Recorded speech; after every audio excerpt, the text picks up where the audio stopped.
के सभी सदस्यों का आदर सहित यथोचित अभिवादन एवं स्वागत भी। सभी सदस्य अपने अपने इष्ट देव का ध्यान करें। माता गायत्री के मंत्रों का एक बार उच्चारण अवश्य कर ले। साथ ही अपने प्रेरणा के स्रोत एवं अपने गुरुजनों को भी अंतर्मन से अभिवादन कर ले। हम लोगों के द्वारा प्रतिदिन प्रश्न कुंडली पर आधारित फलादेश की कक्षा आयोजित की जाती है। आज की कक्षा में हम लोग प्रश्न कुंडली से संतानहीनता के योग कैसे देखें, इस पर हम लोग चर्चा करने वाले हैं। कल की कक्षा में प्रश्न कुंडली से संतान के योग कैसे देखें, इस पर चर्चा हम लोगों ने कल की कक्षा में किया था। कल की कक्षा में सामान्यतः कुछ वैसे भी सूत्रों के बारे में हम लोगों ने चर्चा किया था जो संतानहीनता की तरफ लेकर जाते हैं। हम लोगों को जो विषय पढ़ना चाहिए उन विषय वस्तुओं के सकारात्मक पहलू एवं नकारात्मक पहलू दोनों ही पहलुओं पर चर्चा करनी चाहिए। यदि कोई कक्षा में नया है और हमारे प्रतिदिन की कक्षा में शामिल होना चाहते हैं तो स्क्रीन पर दिख रहे नंबर पर व्हाट्सएप पर कक्षा में कंटिन्यू हो सकते हैं, या इस वीडियो का डिस्क्रिप्शन में व्हाट्सएप समूह का लिंक भी दे दिया, वहां से भी आप शामिल हो सकते हैं। यदि कक्षाएं अच्छी लगती है तो आप लोग अपने मित्रों को भी यह वीडियो शेयर कर सकते हैं, जानकारी दे सकते हैं। तो हम लोगों ने संतानहीनता के योग के लिए सिर्फ पंचम भाव ही देखा जाता है। संतानहीनता के लिए सिर्फ पंचम भाव को ही देखा जाता है, परंतु कभी कभी ऐसी स्थितियां होती है कि अन्य भावों को भी देखा जाता है। उस विषय वस्तु के बारे में हम लोगों को ध्यान सदैव रखना चाहिए। बहुत से ऐसे दंपति होते हैं कि शादी के काफी लंबा दिन व्यतीत हो जाने के बाद में भी उन्हें संतान सुख प्राप्त नहीं होता। यदि उस प्रकार की बातें हैं तो पंचम भाव को देखना चाहिए। यदि एक संतान हो चुका है और दूसरे संतान की इच्छा है और नहीं हो इच्छा है और फिर आपसे यदि प्रश्न किया जा रहा है तो सातवें भाव का विचार करना चाहिए। तो किसके द्वारा विचार करना चाहिए? सातवें भाव का विचार करना चाहिए। ठीक उसी प्रकार कभी कभी जैसे कि प्रथम संतान हुआ, दूसरा संतान भी हुआ, परंतु कभी कभी ऐसा होता है कि वह दुनिया में नहीं है, तो अन्य संतान के लिए यानी कि तीसरे संतान के लिए जब चर्चा पूछा जाए तो हम सबों को नवम भाव का विचार करना चाहिए। इस प्रकार से भाव आगे बढ़ते चले जाते हैं। परंतु सामान्यतः संतानहीनता के लिए जब किसी दंपति को संतान नहीं होता है तो प्रश्न पूछते हैं, तो उसके लिए पांचवा भाव। तो अब तो हम प्रश्न कुंडली से किस भाव का विचार करें या लग्न कुंडली से किस भाव का विचार करें संतान के योग के लिए, यह तो आप लोगों को जानकारी हो गया जी।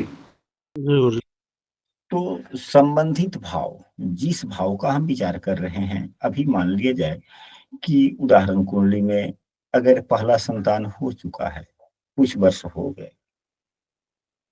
दूसरे संतान की इच्छा है और संतान को हुए काफी दिन हो गया, यानी 2 4 5 7 वर्ष हो गया और दूसरा संतान चाहिए की इच्छा है, तो सातवें भाव को आधार ले लेंगे।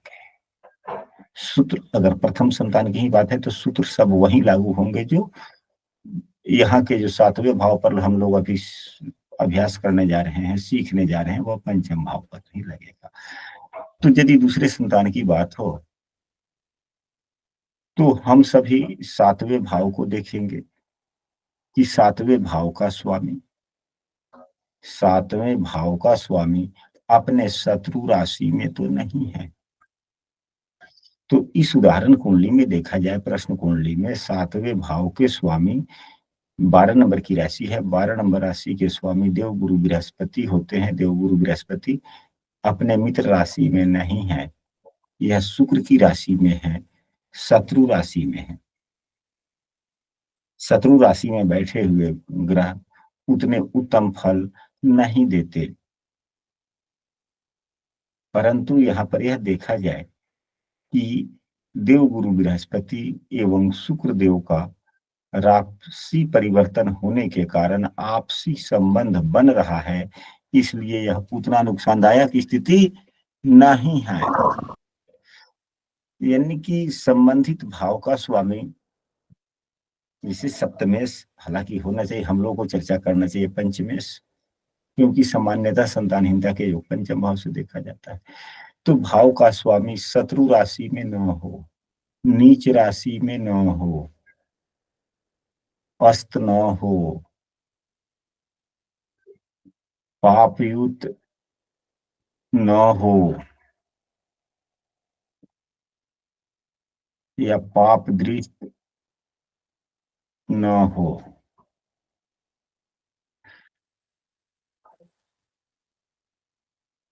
एवं कुंडली के मतलब इन जो यहाँ पर जो 1 2 3 4 5 स्थितियां बनी, यह संबंधित भाव के स्वामी इस स्थिति में ना हो।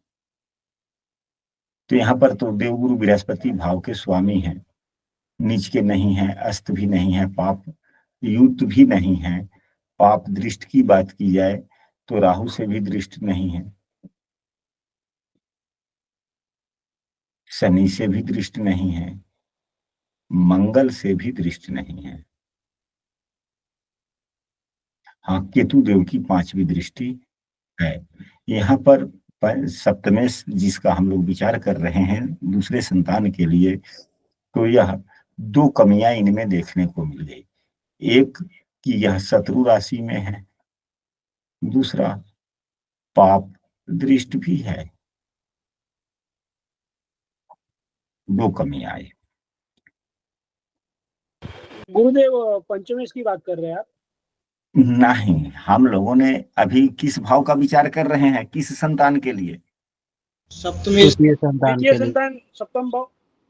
हाँ, दूसरे संतान सप्तम भाव, इसीलिए तो देवगुरु बृहस्पति। कभी ऐसा ही स्थिति बनता है कि एक संतान है लेकिन दूसरे संतान की इच्छा है, लंबा दिन हो गया डिफरेंस, लेकिन संतान की संभावनाएं नहीं बन रही है। ऐसे भी प्रश्न आ जाते हैं कि नहीं आ जाते? जी गुरुदेव। तो वह भी तो दूसरा संतानहीनता ही तो हुआ ना, दूसरे संतान के योग है कि नहीं? तो यदि हम पंचम भाव को आधार मानकर फलादेश करते हैं तो प्रथम संतान, तो प्रथम संतान ही नहीं हुआ था, फिर दूसरा संतान कहां से हो? सूत्र एक ही लगाए जाते हैं, ये नहीं कि प्रथम संतान के लिए जो सूत्र हम लोग देखते हैं वह सूत्र दूसरे संतान के लिए नहीं। हाँ, लग्न कुंडली में थोड़े दूसरे ढंग से देखे जाते हैं, बीज, हालांकि प्रश्न कुंडली में भी बीज स्फुट इत्यादि देखे जाते हैं, लग्न कुंडली में भी देखे जाते हैं। जी गुरुदेव। हम लोग उस पर भी चर्चा करेंगे। एक प्रश्न था कि अगर 7-8 महीने का बच्चा अगर गर्भ में ही समाप्त हो जाता है तो क्या उसकी प्रथम की गिनती करेंगे कि नहीं करेंगे? देखिए, 2 कारणों से गर्भस्खलन होता है। एक अपने आप बीमारी के कारण, तो उस पे आपका कोई अधिकार नहीं है। और जब 4-5 महीने के बाद में गर्भस्खलन होता है तो उसकी गिनती करनी चाहिए, क्योंकि उसमें आत्मा का प्रवेश कर चुका होता है। हमने पूर्व की कक्षा में जो चर्चा हुआ था वहां पे आपने देखा होगा, इससे पहली कक्षा में 2-3 कक्षा पूर्व में, कि गर्भ के किस मास में गर्भ में किन चीज का निर्माण होता है। आपने उस कक्षा की वीडियो या कक्षा में शामिल थे? जी गुरुजी। तो जो जिस महीने में आत्मा का प्रवेश कर जाता है गर्भ में, उस महीने के बाद में अगर स्खलन होता है तो उसकी गिनती करनी चाहिए, उसकी गिनती करनी चाहिए। करना चाहिए। अगर उस महीने से पूर्व की बात है तो नहीं। चलिए, यह बातें हुई। अब इसके बाद में यह 2 स्थितियां इस भाव के स्वामी के साथ में बन रहा है।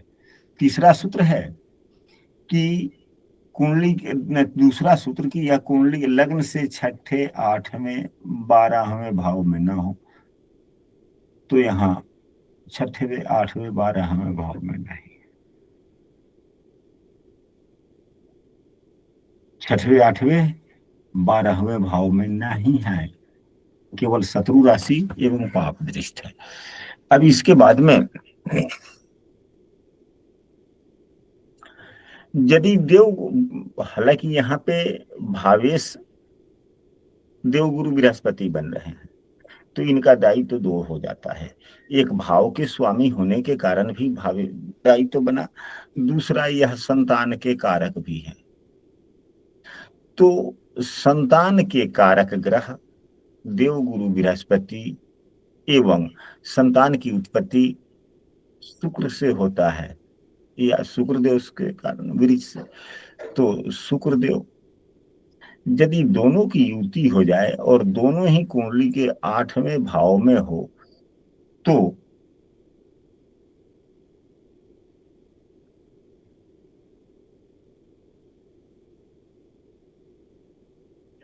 यह भी स्थिति अच्छी नहीं है, यह भी संतानहीनता की तरफ लेकर जाते हैं। परंतु संतान तो होता है, ऐसी बात नहीं है कि संतान है, संतान की संभावनाएं भी बनती है। और जो अभी आपने जो चर्चा किया कि 7-8 महीने में स्खलन हो जाना, वैसी स्थिति हो जाती है।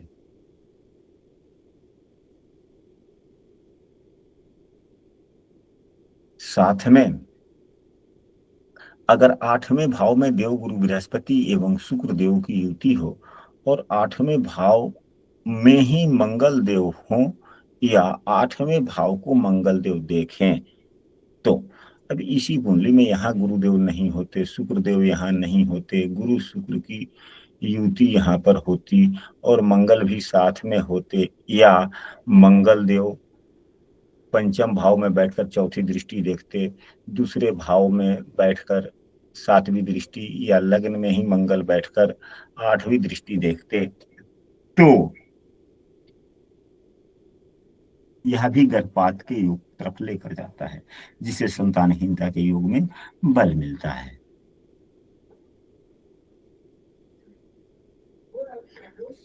यदि संबंधित भाव, यदि हम प्रथम संतान की बात कर रहे हैं तो पंचमेश, यदि दूसरे संतान की बात कर रहे हैं तो सप्तमेश, निर्बल होकर कमजोर होकर 8वें भाव में हो, पहला कंडीशन। साथ ही वह पापक ग्रह किससे, शनि, मंगल, राहु या केतु से अगर देखे जा रहे हों, तो बार बार गर्भक्षय होने की संभावनाएं बनती है।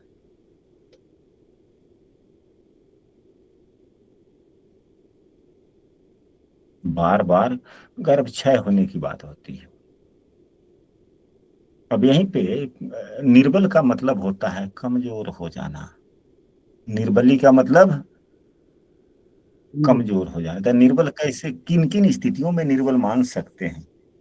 नीच के ग्रह निर्बल नहीं होते, नीच के ग्रह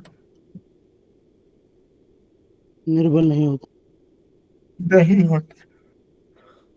निर्बल के कुछ दूसरे ही गुण धर्म है।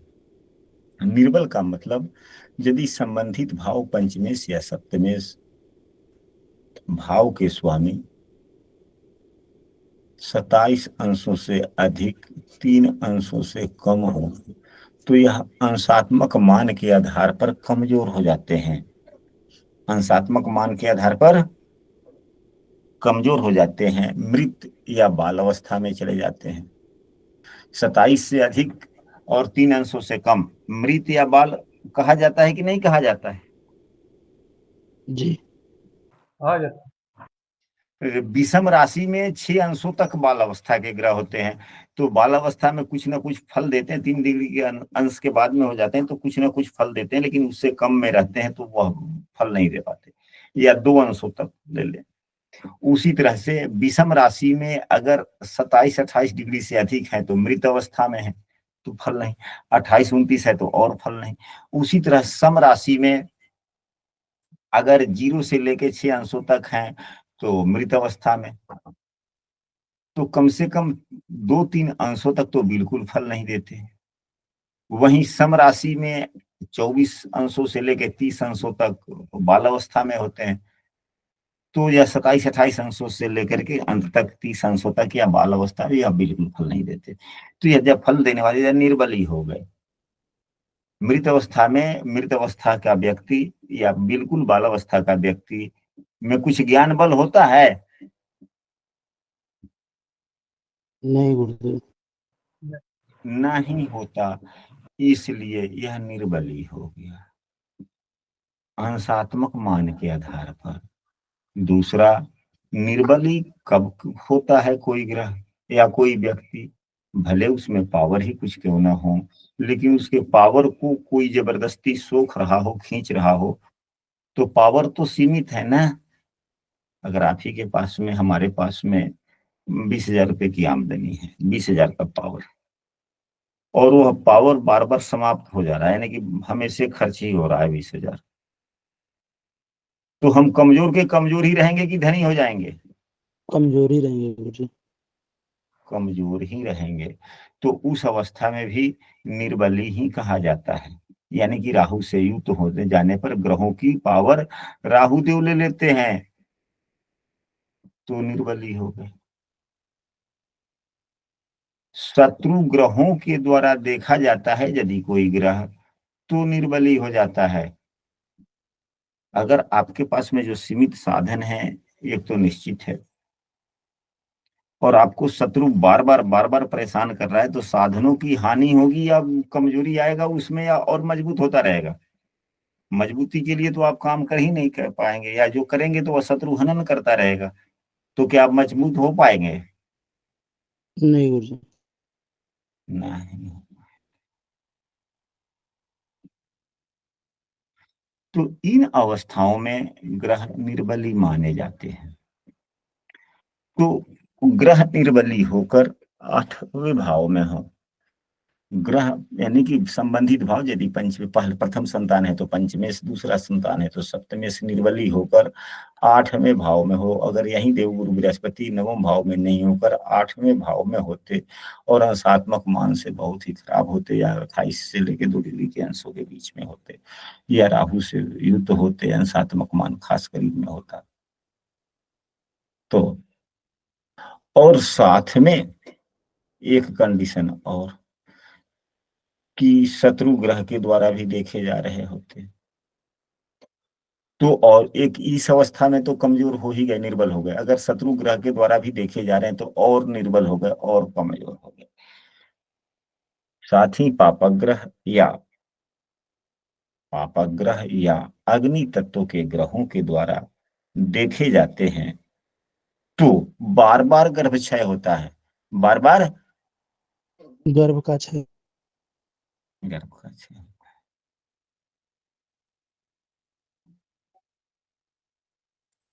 तो उपाय क्या करना चाहिए? संबंधित भाव के स्वामी के बलवर्धन वाली काम करने चाहिए, जिस ऐसा उपाय करने चाहिए जिससे ग्रहों का बल बढ़े, जिससे ग्रहों का बल।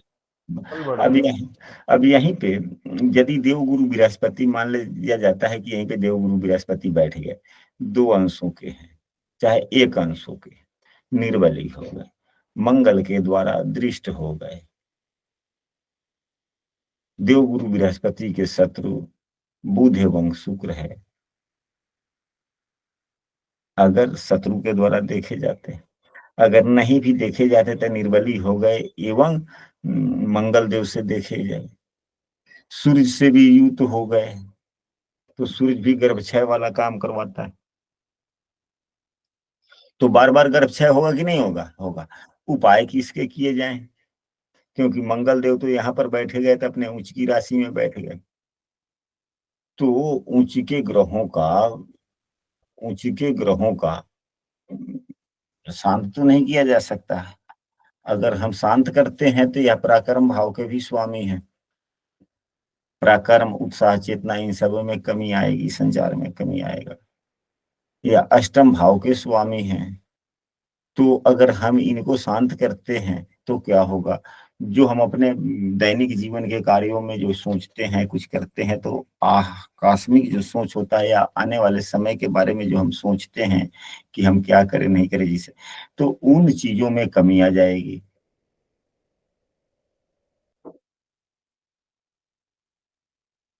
क्योंकि मंगल देव के द्वारा समस्याएं आ रही है, तो क्या मंगल को यहाँ कमजोर करेंगे हम लोग? नहीं गुरुदेव। फिर क्या करेंगे? और परेशान कौन हो रहा है? तो मंगल को जब हम कमजोर नहीं कर सकते तो देवगुरु बृहस्पति को बलवान करेंगे। देवगुरु बृहस्पति को बलवान बल, करेंगे। तो यहाँ पर देखा जाए देवगुरु बृहस्पति वैसे भी केंद्राधिपत्य दोष से दूषित है, तो बल तो बढ़ाना ही है। तो हम यहाँ पर देवगुरु बृहस्पति क्या करेंगे बल बढ़ाने के लिए? तांत्रिक मंत्रों का, वैदिक नहीं, नाम मंत्र नहीं, तांत्रिक मंत्रों का उपयोग करते हुए हवन करेंगे। क्या करेंगे? जप नहीं करेंगे, हवन करेंगे। हवन करेंगे। क्योंकि अग्नि तत्व में उसका बैठे हुए हैं कारण गुरु जी हवन बृहस्पति। और। हाँ, तो एक नंबर की राशि में है ना, तो एक नंबर मेष राशि अग्नि तत्व का होता है ना। जी गुरु जी। अग्नि तत्व की राशि है। कुछ उपाय राशियों के आधार पर किए जा सकते हैं, किए जाते हैं। कुछ उपाय भाव के आधार पर भी किए जाते हैं। भाव क्या है यहाँ पर? यह अष्टम भाव है। अष्टम भाव श्मशान का होता है। मृत्यु का भाव है तो श्मशान ही हो।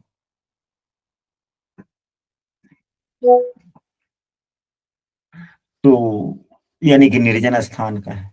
तो संतान के लिए निर्जन स्थान पर कौन जाएगा? घर पर भी अपने कर सकते हैं हवन वगैरह, हवन पूजा पर। एकांत स्थान, तो एकांत स्थान का मतलब ये हुआ कि जब भी हम अगर हवन करते हैं तो इसकी जानकारी हम किसी को ना दें, हम किसी को ना दें, हम अपना हवन करें।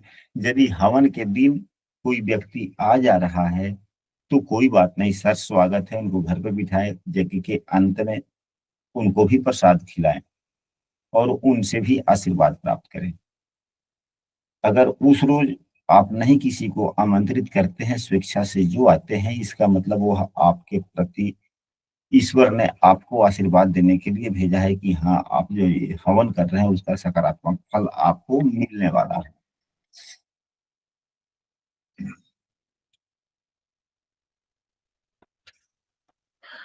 तो यदि हम बलवर्धन देवगुरु बृहस्पति क्या करते हैं तो अच्छी बात है। अब यहीं पे अगर प्रथम संतान की बात होती और शनि देव यहाँ अष्टम भाव में होते तो क्या होता, क्या उपाय करते? जब उपायों की चर्चा हो रही है, हम लोग पढ़ें कब, और हम लोगों को उपाय पर थोड़े ज्यादा ही चर्चा करनी चाहिए।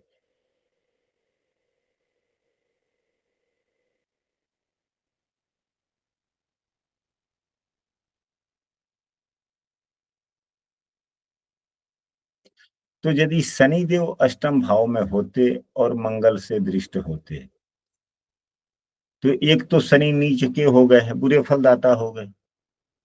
दूसरा, अंशात्मक मान से भी अगर यह क्या होते, तो अंशात्मक मान से अगर 29 डिग्री के हैं तो क्या हो गए, मृत अवस्था के हो गए। शत्रु के ग्रह के द्वारा भी देखे जा रहे हैं। मंगल एवं शनि में शत्रुता है। मंगल के सामने आप देखें सूर्य, चंद्रमा एवं गुरु ही केवल क्या है, आपस में मित्र हैं। मंगल के शत्रु हैं ये। शनि के मित्र देखिए बुध एवं शुक्र ही है केवल। तो भी बार बार ग्रह क्षय होने की संभावना है जिसके कारण, तो हम क्या करें? हम हवन एवं दान दोनों ही करें। हवन एवं दान दोनों करेंगे दोनों करें। क्योंकि नीच के हैं। और यहाँ पर हवन किस मंत्रों से किया जाए, तो समी की समिधा से, लकड़ी से किया जाए, एवं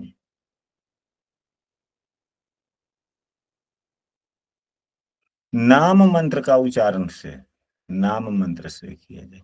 यहाँ पे तांत्रिक मंत्र का उपयोग नहीं किया जाएगा। तांत्रिक मंत्र का उपयोग नहीं किया नहीं जाएगा। किया जाएगा गुरुदेव। इसमें अपन वो नीलांजनम मंत्र बोल सकते हैं ये हवन में, नीलांजनम समाभाषण। हाँ जी, हाँ जी, हाँ। स्तुति टाइप से हो तो उससे, या नाम मंत्र से हवन करें। गुरुदेव तांत्रिक मंत्र पावर बढ़ाने के लिए होता है। और नाम मंत्र से पावर भी बढ़ता है, ग्रह शांत भी होते हैं। जब यदि बात पूरी समझ में नहीं आए कि हम वैदिक मंत्र का उच्चारण करें या तांत्रिक मंत्र का करें, तो जब यह ऊहापोह की स्थिति बने, तो नाम मंत्र का से हवन या नाम मंत्र से जप हम कर सकते हैं। परंतु राशियों का ध्यान अवश्य रखें कि यदि वे अग्नि तत्व की राशि में हैं तो हवन की ज्यादा प्रधानता है, जप की कम। अगर वायु तत्व की राशि में बैठे हुए हैं तो जप की ज्यादा प्रधानता है, हवन का कम। बातें स्पष्ट हो गई? जी गुरुदेव। सूर्य एवं शुक्र की युति, यदि प्रश्न कुंडली में सूर्य एवं शुक्र की युति 8वें भाव में हो तो यह भी संतानहीनता की तरफ लेकर जाता है, चाहे यह लग्न कुंडली हो या प्रश्न कुंडली हो। सूर्य शुक्र की युति 8वें भाव में संतानहीनता की तरफ लेकर जाते हैं।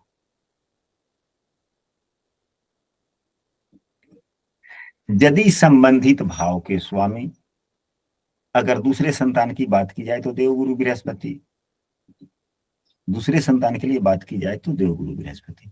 यदि देवगुरु बृहस्पति, यानी कि देवगुरु बृहस्पति नहीं, 7वें भाव के स्वामी, यदि दूसरी संतान की बात है तो 7वें भाव के स्वामी कुंडली में किसी भी भाव में हो, शुभ भाव में हो, अशुभ भाव में हो, यानी कि किसी भी भाव में हो, और राहु एवं मंगल दोनों से संबंध इनका प्रत्यक्ष रूप से बन रहा हो तो संतानहीनता की तरफ जाता है।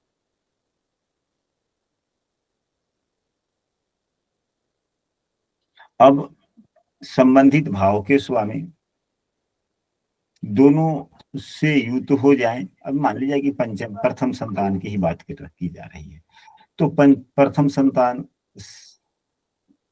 पंचमेश, तो शनिदेव कुंडली में कहीं भी हो जाए, अगर यहीं पे हो जाते हैं और ये राहु से दृष्ट हो जाएं एवं मंगल से भी दृष्ट हो जाएं, राहु की 5वीं दृष्टि, मंगल की 4थी दृष्टि, मंगल यहाँ होंगे तो 4थी दृष्टि, यहाँ से नहीं, या यहीं पे है तो 7वीं दृष्टि, यहाँ भी मंगल होता तो 8वीं दृष्टि, या शनि के साथ में राहु युत हो जाए तो शनि और राहु की युति हो गई, मंगल की उस पर दृष्टि पड़ गया। यानी कि संबंधित भाव के स्वामी राहु एवं मंगल दोनों के साथ से में प्रत्यक्ष रूप से संबंध बनता हो। ये नहीं कि मंगल एवं संबंधित भाव के स्वामी का राशि परिवर्तन हो जाए। राशि परिवर्तन थोड़े सुखद योग के तरफ लेकर जाता है कि दोनों भाव के स्वामी एक दूसरे के भाव में होते हैं तो दायित्व दोनों का बढ़ जाता है।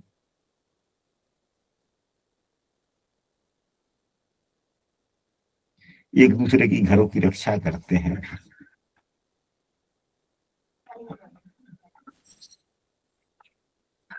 तो भी संतानहीनता के ये योग बना देते हैं। जिस प्रकार कल की कक्षा में हम लोगों ने पढ़ा था कि लग्नेश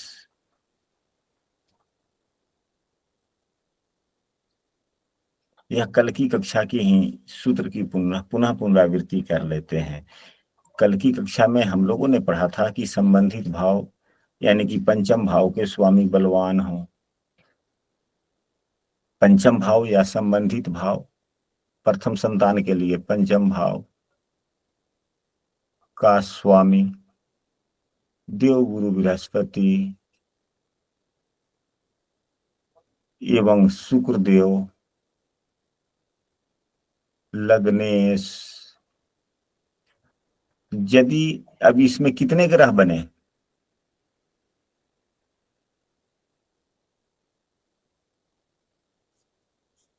लग्नेश के साथ में सप्तमेश भी।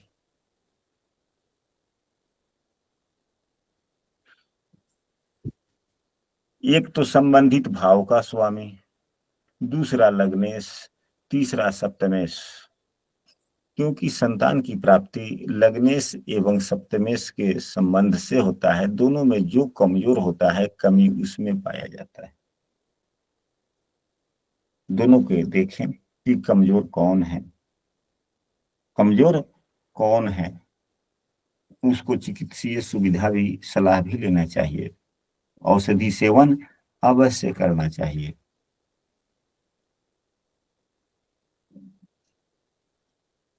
यह इसलिए हम कह रहे हैं कि हमारे शरीर में अनगिनत अंग हैं। ग्रहों के प्रभाव से अंग प्रभावित होते हैं और जब अंग प्रभावित होता है तो रिपेयर का काम को क्या करता है? तो औषधि करता है। हमारे प्रकृति में ढेर सारे प्रकार के औषधि भी हैं। औषधियों के कई प्रतिरूप भी हैं। जड़ी बूटी वाली भी औषधि होती है पेड़ पौधों के माध्यम से, या अन्य औषधियां भी होती है जिसे हमारे यहाँ अंग्रेजी दवाई कहा जाता है। अब आप लोगों के क्षेत्र में जो भी कहा जाता हो, ज्यादातर लोग जैसे कि पैरासीटामोल जिस ग्रुप का दवा है, ग्रुप नहीं मतलब कि जिस प्रकार की दवा है, टैबलेट वगैरह है, तो वह अंग्रेजी दवा हमारे यहाँ एलोपैथी, एलोपैथिक जो भी हो, तो उस प्रकार की दवा से परहेज रखें या रखना चाहिए। अत्यावश्यक होने पर वह खाएं।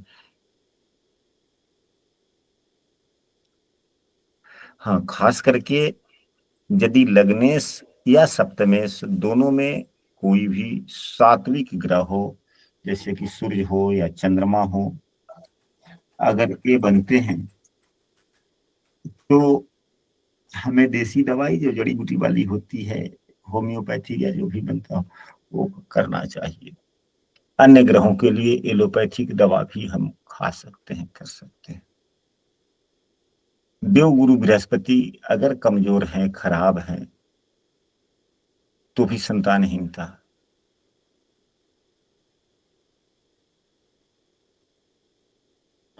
यानी कि 4 ग्रह बने, लग्नेश 1, सप्तमेश 2, संबंधित भाव का स्वामी 3 एवं गुरु 4। अगर यह चारों ग्रह कमजोर हो, पीड़ित हो, कोई ग्रह कमजोर हो रहा हो, कोई नवमांस में खराब हो गया हो, कोई पापग्रह से युक्त हो, कोई राहु से युक्त हो, इन चारों में से अलग अलग प्रकार से अगर किसी न किसी कारणों से चारों ग्रह खराब हो, तो यह पूर्ण रूप से संतानहीनता की तरफ योग बनाते हैं। इस स्थिति में सर्वरिष्ट शांति करनी चाहिए। क्या करना चाहिए?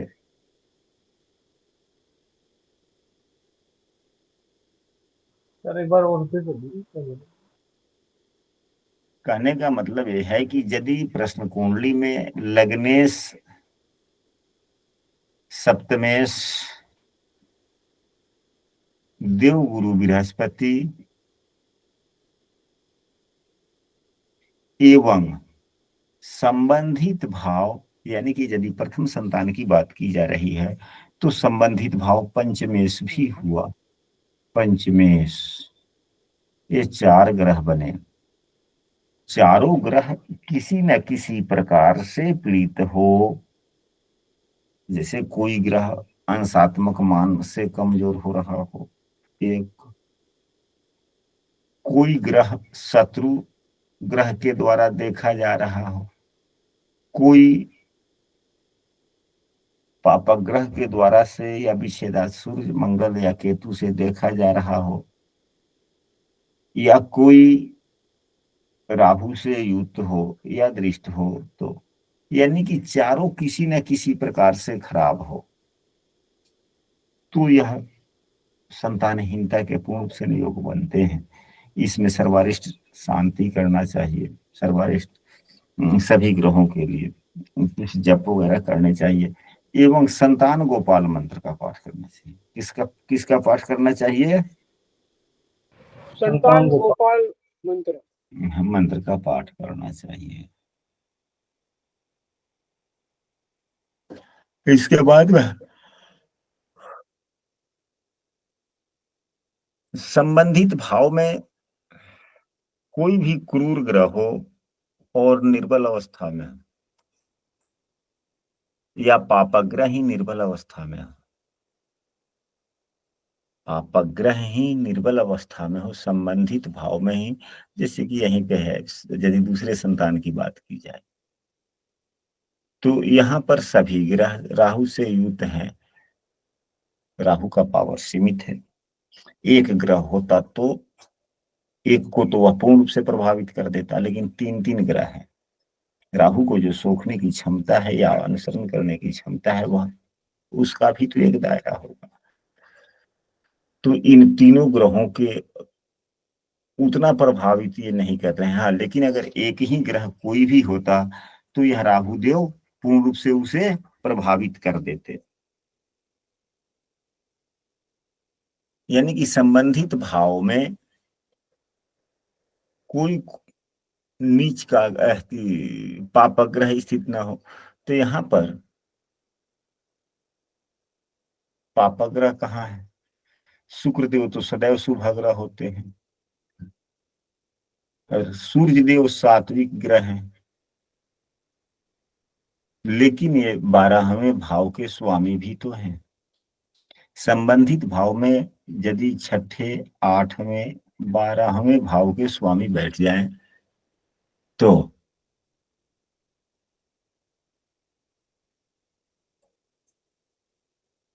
भाव के सुखों को कमी करते हैं।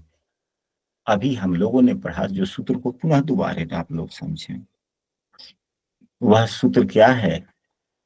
हमने अभी कहा कि संबंधित भाव यदि पंचम भाव को ही आधार मानते हैं प्रथम संतान के लिए, तो पंचम भाव में पापग्रह हो और पीड़ित हो, पंचम भाव में पापग्रह हो और वह पीड़ित हो, और संबंधित भाव यानी पंचम भाव का स्वामी भी खराब हो, यानी कि भाव भी खराब और स्वामी भी खराब, और पंचम भाव या पंचमेश को शुभ ग्रह नहीं देखता हो, तो यह बिल्कुल संतानहीनता की योग की तरफ जाता है। इसे अनपत्या योग भी कहते हैं। कौन सा योग कहते हैं? अनपत्या योग। अनपत्या योग कहते हैं। अनपत्या योग के कंडीशन यह है कि 5वें भाव में खराब स्थिति का पापग्रह हो एवं 5वें का स्वामी भी खराब हो, यानी कि पीड़ित हो या निर्बली हो, पीड़ित या निर्बली,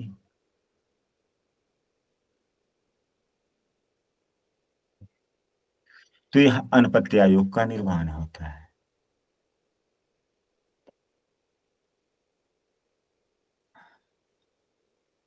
यदि संबंधित भाव, अब अगले सूत्र पर हम लोग चलते हैं। यदि संबंधित भाव का स्वामी यानी कि यदि पंचम भाव को ही आधार मानते हैं प्रथम संतान के लिए, तो पंचम भाव का स्वामी एवं संतान के कारक ग्रह देव गुरु बृहस्पति यदि दोनों ही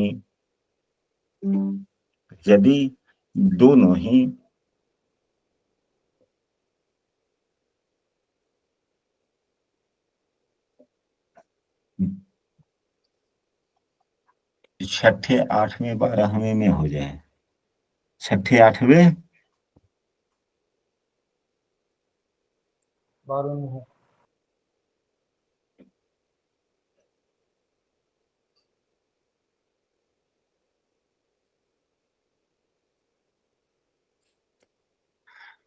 तो भी यह अनपत्या योग का ही, यानी कि संतान सुख बिल्कुल नहीं मिलता, इसके तरफ इशारा करते हैं। दुनिया में ऐसी कोई बात नहीं है। हमने एक कुंडली देखा था, उस व्यक्ति की शादी 22-23 वर्ष की उम्र में हुआ था एवं उन्हें संतान 52 वर्ष के उम्र में हुआ था, यानी कि शादी के 30 वर्ष बाद। कितने वर्ष बाद? 30 ईयर। करीब 30 वर्ष से अधिक में, शादी के लगभग 30 वर्ष के बाद, यानी कि उनके नौकरी में थे और रिटायर करने से 7 वर्ष पहले उन्हें संतान हुआ था। तो कुछ कभी कभी देर से संतान होने के योग भी जीवन में होते हैं, या उपाय करने के बाद में समस्याएं, ग्रहों के कारण समस्याएं होती है, संतानहीनता के योग बनते हैं। ग्रहों के उपाय एवं चिकित्सीय सलाह सुविधा दोनों लेने के बाद भी ग्रहों की स्थिति कुछ अच्छी होती है। चिकित्सा सुविधा लेने पर कुछ शारीरिक बीमारी भी कम होता है या समाप्त होता है, तो संतान के योग बनते हैं। अगर ऐसी स्थिति नहीं बनती, पूजा पाठ करने से लोगों को लाभ नहीं प्राप्त होता, तो लोग पूजा पाठ कोई करते ही नहीं। यदि कोई पूजा पाठ करता है, इसका स्पष्ट है कि उन्हें कुछ न कुछ लाभ प्राप्त अवश्य होता है, तभी तो वह पूजा पाठ करते हैं।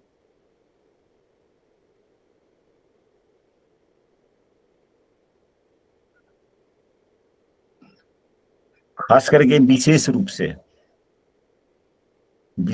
से यदि 8वें भाव का स्वामी, 8वें का स्वामी पीड़ित या निर्बली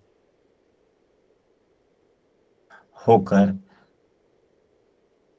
यानी कि अस्त होकर, शत्रु राशि का होकर, नीच राशि का होकर, अंशात्मक मान से खराब होकर अगर संबंधित भाव में बैठ जाए,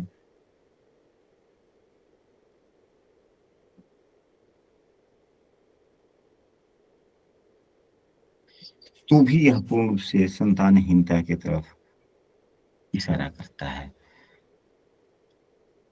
8वें का स्वामी पीड़ित निर्बली होकर अगर संबंधित भाव या प्रथम संतान की बात की जाए तो पंचम भाव में ही हो, और भाव का स्वामी भी थोड़ा कमजोर हो, तो यह पूर्ण रूप से संतानहीनता की तरफ लेकर जाता है। आशा करते हैं कि आज की यह विषय वस्तु आप लोगों को पूर्ण रूप से समझ में आया होगा। अब हम लोग कल की कक्षा में संतान सुख में बाधा के कौन कौन से कारण हो सकते हैं, उसके विस्तृत रूप से हम लोग क्या उपाय कर सकते हैं, इस दोष के कारण संतान हानि हो रही है, यह कई प्रकार के होते हैं दोष, जो कल की कक्षा में हम लोगों ने चर्चा किया था कि कभी हो सकता है कि सूर्यदेव भी हो सकते हैं, चंद्रमा द्वास कारक हो सकता है, मंगल हो सकते हैं, बुधदेव हो सकते हैं, गुरुदेव हो सकते हैं, शुक्रदेव हो सकते हैं, शनिदेव हो सकते हैं, राहु देव हो सकते हैं, केतु देव हो सकते हैं। पंचमेश निर्बल होकर, खराब होकर हो तो क्या विशेष रूप से उपाय करें, कल की कक्षा में केवल उपाय पर आधारित हम लोग चर्चा करेंगे। आप सभी कल की कक्षा में भी अवश्य शामिल होने का प्रयास कीजिएगा। आशा करते हैं कि आज की विषय वस्तु आप लोगों को पसंद भी आया होगा। यदि किसी सदस्य को कोई बातें नहीं समझ में आई हो तो वे समूह में लिख सकते हैं या वीडियो के डिस्क्रिप्शन में भी अपनी बात को रख सकते हैं।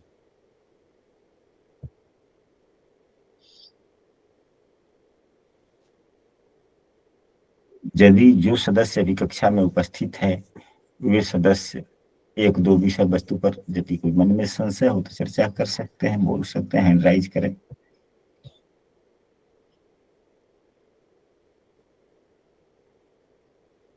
हाँ प्रफुल्ल महाराज जी, बोला जाए। सर्वेभ्यो सभापति विश्वो नमः। गुरुदेव, आज